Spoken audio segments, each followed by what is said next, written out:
Hi, thanks for joining us.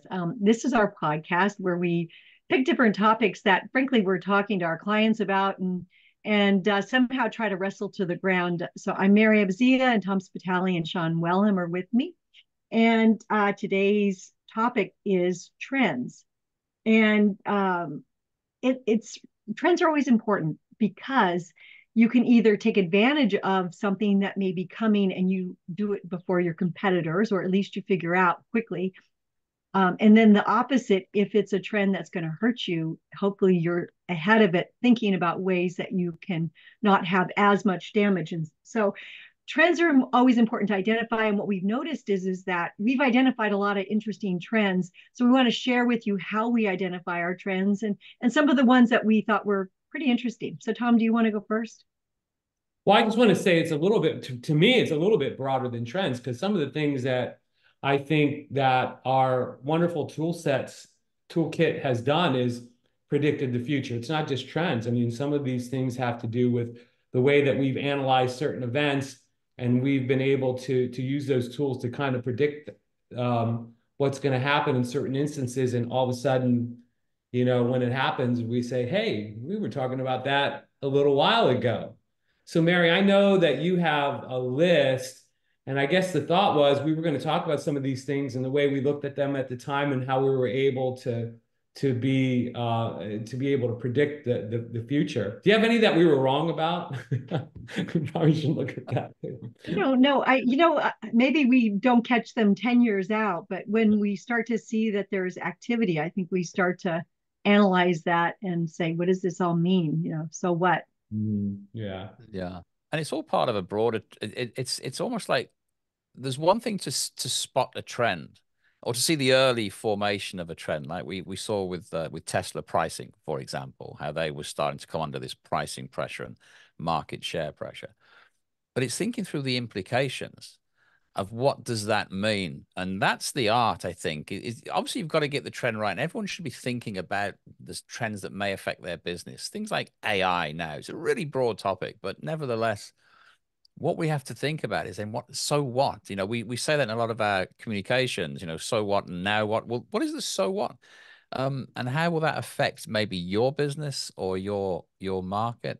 And I think that's the really interesting. It's not so much spotting the trend; it's spotting the magnitude of the effect of the trend is I think the key element that we've that our Yeah. tools help you to figure out a little bit better. So, so for example, Tesla, you mentioned that, and I think that's right. It's being curious, like why in the world would Tesla start dropping their prices and raising them back up? They were so chaotic last year. And so we used our tools to say, what are they doing and what are the implications to other EV companies? And, are they just trying to create havoc in the market so that it's hard for another company to come in? Or are they, chasing after some goals that they need to do? And are they actually segmenting? And then by the way, there's no infrastructure. So, then there was more about EVs not being able to meet the demands that they thought were in place. So those pieces fit together. And if you're at all touching those industries, you've got to think, okay, what am I going to do about it within my business? So I Well, let's think, not be and I so think humble, guys. Come on. So let's for our audience out there, what was the impetus? What was the prediction that we made, and what happened? Tom is our head of humility, so he Yeah, feels no, uncomfortable. we're talking about our tools and what they predicted, but I don't think we've been really clear. What did we predict for Tesla? I think the way to look at it, Tom, before I answer the question specifically, is that often trends are just about predicting the what, as in there'll be price pressure on EVs because of slowing consumer demand or competition from China. So that's a classic prediction. You can sit there and you look at these top 10 predictions for the coming year. You get inundated around December time. Those are the sort of trends that are commonplace, and obviously they're hit and miss. Often they're right because they're based on some evidence. But where our tools are different is we don't just say, will it or won't it happen? We ask to what extent, what's driving that, what are those drivers affecting elsewhere, and what's the likely consequence this will play out. And we can't claim to be Mystic Meg who can predict the future. But what we can do is say, here's two possible scenarios or pathways this could go, and then start to think of the consequences. So I don't think it's about necessarily claiming victory for predicting something really smartly. It's the methodical approach that we go one layer below and say, okay, given that may happen, what does that mean? And how might that play out? And what might some of the consequences and reverberations be because of it? And I think that's the point I wanted to get across. It's the depth, not just the we're not just putting our prediction on the wall and seeing if it comes true. I think it's thinking it through. Okay. But what did we think was happening with Tesla? What was, I know we wrote about it, and now something is happening that kind of says that we kind of foresaw this. And again, I'm not taking credit for it. We're not taking credit for it. We're saying the tools seem to suggest that something was happening there. So Tesla started the impetus, if I recall, right, was Tesla started discounting, right, Mary? They started discounting deeply, and then they raised it back up. I mean, they were going up and down with their pricing, which was odd for them. Yes. And so what did we sense was going on there? We sensed that we were struggling with market share, or what was the thing that we predicted? That's what I was saying, though. I said that we were looking at many scenarios. We said they're doing this for a reason. So to Sean's point, peeling it back and saying, that was when all of like Ford and all of the different companies were really ramping up their forecasts to get into the EV market. And, we could see that if that was part of their strategy, it was very effective because it was causing havoc for all of them. And they started pulling back on some of their developments. But we also said that maybe just the appetite for EV, including Tesla, is lower because there isn't an infrastructure. And then when we started to see that, in the headlines, EV sales are slowing down, our friends started saying, I'm not really considering buying a Tesla. So you take those pieces and put them together. So when we saw that, it's going to take a while for EV to actually gain any momentum, we're like, that was, we could see that all the pieces made sense. Yeah. So, and I don't know if Ford and everyone was looking at it the same way that we were. But then we also said that the competition, you've got more manufacturing chasing a faltering demand. We still see the demand as being strong in the future and being almost universal. Once you go way into the future, that electric vehicles will be the only option that we have. But given the demand side was starting to flatten off, and we'll take off again, but we're starting to flatten off. Given the overproduction, we said they were signaling that they were willing to go into a price fight for their market share, which would be a disincentive for others. And we're seeing some of that. We're seeing some slowdown. It's still a powerfully growing market, but some slowing of that momentum. And we also looked at the international competition. We said there's a China factor here. China's the world's biggest manufacturer of electric vehicles. And what we're now seeing, and not predicting as such, but what we're now saying is that Tesla will form closer relationships with Chinese manufacturing, will probably outsource some products there. I would not be surprised if there was some idea of mergers or takeovers or joint ventures going on with Tesla, with their first market brand. So we're looking through, and again, we never make a prediction. We never say this will happen. We're saying this is a possibility, and we've been right more than we've been wrong. But we're saying now, what does that mean? So I just want to back off from like being we're not picking horses in a race. We're not trying to say we think this one will win. We're saying there's lots of ways this can play out, and that's the strength of the tool. That's the point I wanted to emphasize: is that we're not just saying X equals Y. We're saying that this is how this might play out, and this is the implication of it. But yes, to your point, Tom, we predicted the competition. I do want our listeners to have confidence that the tools lead them in the right direction, and this is just one instance. We talked a little bit about the trend tool and the so what, and I think one of the great things that we've added recently to our trend tool is the idea of, before you think about, once you've identified a significant trend, before you jump right to what should our company do about it, we force a little bit of a middle step, which is, what are the implications to customers? And how is this trend going to, affect your customers? Which then leads to, okay, now what are we going to do about it? Because I think what we found is that if you go directly to, what are we as a company going to do about a trend when the cancer sniffing dogs Mm-hmm. came into play? A lot of our clients were a little bit flummoxed if they were in the MRI business, like, oh, do I need to go, figure out Right on. a dog? Yeah. Get a kennel. One company said in the middle, like, what are the implications to our customers? The customers like the non-invasiveness of breathing on a dog, but they don't trust a dog. Yeah, they want the one confirmation. company that mimicked the sort of scenario of breathing on a dog through a breathing tube and turned that into an FDA approved machine that could detect cancer. That was the company that won.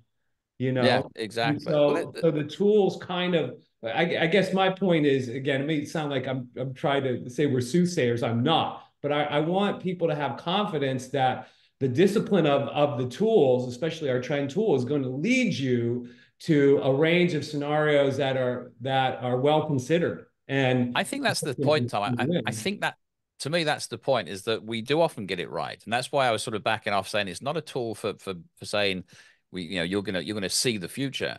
We often get it right. Take the example. People may not know Tom spends about half of his working week on a golf course. I think that's about normal, par for the course, if you'll excuse the pun. But you made some pretty good predictions around the LIV, the challenge to the status quo of the PGA, the Professional Golf Association. Talk about that a little bit, because I think that was another example where it was sport stroke business, but nevertheless, we got a good read on that fairly early. Or I'll say, because you're way too humble, you got a good read on that fairly early, if I recall. Well, I mean, and in full disclosure, there's part of that I think collectively we all three talked about it, and there's part of that we got right, and one part of it that we didn't predict, but I'll talk about that in a minute. But the idea was simply to look again at trends in the sports world, right? And looking at customer needs. When you look at customer needs around the business of sport, we said customers historically have really wanted to be sure when it comes to professional sports that they're watching the best possible competition. We looked at the minor leagues of baseball, for example, and people just, they survive through a lot of guile and a lot of great marketing, but people aren't really interested in watching the AA affiliate of the Chicago Cubs on television. They want to see the Chicago Cubs. They want to see the major leagues. And so as we looked at customer needs, and then we looked at two competing professional golf leagues, both claiming to have the best players in the world, what we were able to do is combine that with looking at a trend that said that 20 something over the last 50 years, 20 challenges to other professional sports leagues always ended up in either the upstart league folding or merging, right? So we said that we thought that there was a merger between the PGA and the LIV Tour in the future. We got that right. What we got wrong was how freaking fast it happened, but it happened within a year. But I think that we all then had a discussion about that. We did a podcast on it, and we said, that's just the world that we live in now. Technology has sped up everything, even the course of market events. And maybe that was what was behind the whole thing happening in like a year's period of time. But once again, it was the trends tool. It was really examining sort of that benefits ladder and needs of the professional sports fan. You put those two things together and do a little bit of homework, and you could see a scenario where what happened. Yeah. I want to add what you said about the tools. That is the magic, is looking through the eyes of the customer and then saying, so what are the implications? And really smart companies that we work with actually even take that up one notch, and they say, through different segments' eyes, how does that impact? And De Beers is a really good example where we saw that, there's signals, and the signal we saw was that De Beers was trying to start to drop their price on a few, and we were watching technology, and this technology has been around a long time. So it was kind of interesting how recently it's gone fast, that the man-made diamonds started entering into the picture. At the same time, the pandemic hit, and people's values were kind of reset. So we looked at all of that combination along with segmentation, and you could see there were some segments that were just, they didn't want to spend the money on something that material. They wanted to spend it more on experiences. There was another one that was disgusted with the mining industry, so they were rejecting them flat out. So when you look through segments with that tool, which is an advanced version of that, you really can see how things are going to play out and where there's opportunities too. If you're in that business at all, even luxury goods, what does that mean for your business? Yeah, exactly. I wanted to add one thing on this, on the trend tool, the methodology, because we often say when you're making your plans, when you're saying this is what we expect the year ahead to play out, you've got to make some assumptions. And the assumption, take the case of the Live Golf Tour. If that was relevant to your business, you could say our assumption is going to be either that they fold and that the threat goes away, or they merge and it changes the face of PGA control of professional golf. But you have to pick one to build your sort of plans around. But when you use the tool, we encourage people to say, think of what you will do if the alternative comes into play. And of course, it's not always binary. You may say, we could have this, or this could happen. So you've got to build your plan based on your best expectation, but also be agile enough to move. And that's the beauty of the plan. You're not betting the ranch on, you're saying, this is it, this is going to happen, we're going to believe this and put everything on it. You're always looking at those tripwires and being sensitive to when it might clarify what the trend will play out, what trend will play out. So I'll compliment you, Sean.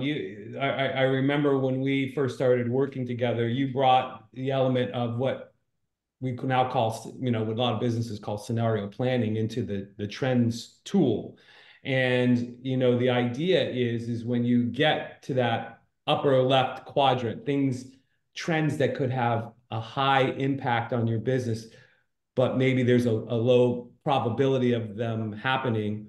Those are maybe some of the things that you create two different scenarios and plans around those two different scenarios. If it goes this way, we're going to do this. If it goes this way, we're going to do that. And it's just another thing that fabulous trends tool does is it allows you to understand those things that have a high probability of happening and high impact. Those are the things you basically build into your plan, but that upper left quadrant, things that could have a high impact that you're not sure about, that's kind of, I've come to know that quadrant as the scenario planning quadrant. That's where you have to have contingency plans. But keep in mind, Tom, I thought you were going to mention the wargaming. So when it's something that is up in that quadrant and it's really important, that's when companies use our wargaming tool to play out those scenarios more, because you can only sit at your desk and guess so long without having some really contentious people in there that some people play the customer, some people play a really tough competitor, and it's cool how often that actually pulls out more of the truth about what's going to happen in the future. It's often a therapy session when people get to be the customer. They totally own that role of the customer and thinking, wow, they got some tough customers, these people. They got some tough competitors too. But where wargaming is the natural extension, isn't it? You just play it out and keep always asking, what if? What if? And I think the saying I like best is, we can't predict the future, but we can reduce our vulnerability to being surprised by it. And that's the essence of the scenario planning, is like I say, we don't know, but we can at least be less surprised when it happens. Hopefully less surprised, unless it comes completely out of left field, and then all bets are off. Which happens often. So thank you very much for joining us. We hope that you send us some of your comments about trends that you've worked on and predicted really right or really wrong. So we always like hearing your stories. Thank you.